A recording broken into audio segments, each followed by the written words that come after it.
I was talking to one of our coworkers today, and she was like, nowadays if they tried to make The Office, it would get canceled because of The Office was a little, I guess, a little risque in some scenes. And well, I mean, like, what is it? The famous, catchphrase, right? That's what she said. Oh, that's what she said. Is a completely sexist comment, right? It is. But the point is, Michael was a sexist idiot. Right? Yeah, that was the point of the story. Right, but people use it for sexist ways. Yeah. So I don't think it would be canceled. I think that's like bordering edgy, right? Like South Park isn't canceled. That's true. Yeah, I don't know if The Office would be canceled nowadays. I don't think so. I think people don't think too much about like what people are pushing for like edginess, but there's a lot of edgy shit out there. It depends on where you look. Like, no, Shane Gillis on Gillis on Netflix. Chappelle's show. Yeah. Although Chappelle's show would be hard to do. I think so too. Yeah, that would be a little harder to do.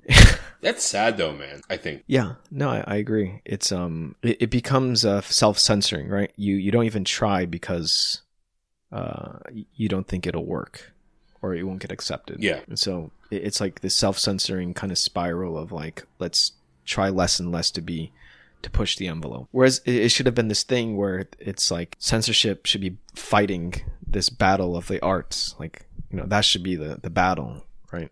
Like what can you say and what you can't say should be this kind of continuous battle.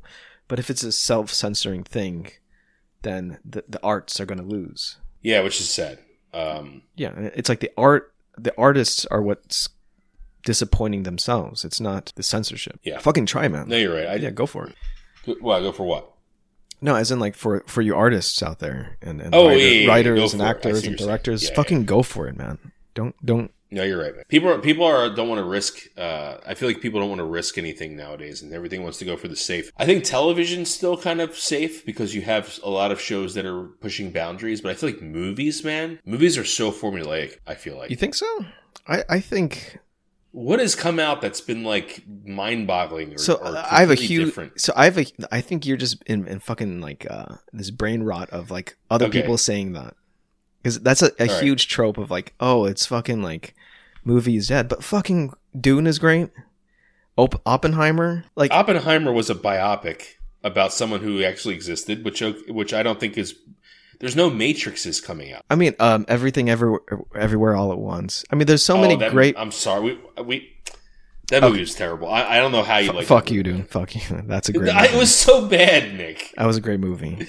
That was a great. Really? Movie. It made me cry multiple times, like literally, literal tears on the underside of my glasses.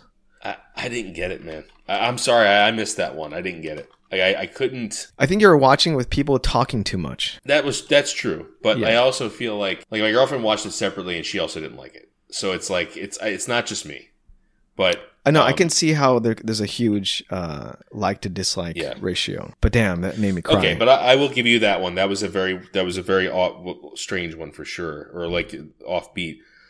But like we were talking in the car about like Kindergarten Cop. Imagine pitching fucking Kindergarten Cop. I would argue Kindergarten Cop is one of the more formulaic movies out there.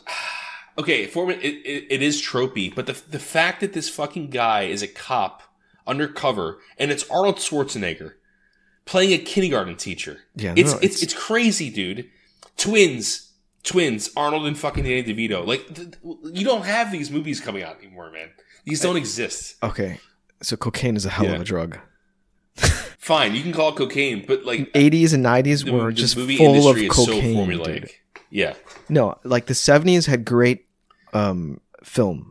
Like it was film, right? And then 80s came in and it was just this cocaine-addled like just fucking trip. Still good films though. No, great intense films. Yes. Right? But it was like this fucking kind of Ghostbusters. No, it's insane shit. Like it's like you can imagine like a bunch of cocaine in the middle of the writer's room, and they're just fucking with this fucking green fucking thing, and it's just spewing ectoplasm, and it's like fucking like crazy. And there's a fucking marshmallow guy, the Michelin guy, is just fucking walking around, and he's exploding marshmallows. Yeah, it's insane. Stuff out of an AI fucking dream thing, you know? It's from cocaine. It's from cocaine and fine, okay, handful but still, of producers. like we can let's say it was purely drugs, fine. But like still, even then, it produced some of the best films ever made, man. And then like today, the last film that really got me thinking, man, was, I don't even want to give Inception this credit because I didn't think it was that good of a movie, but I think it was probably like Inception. 2014, I think, right? Inception. That was 10 years ago. Yeah. God damn.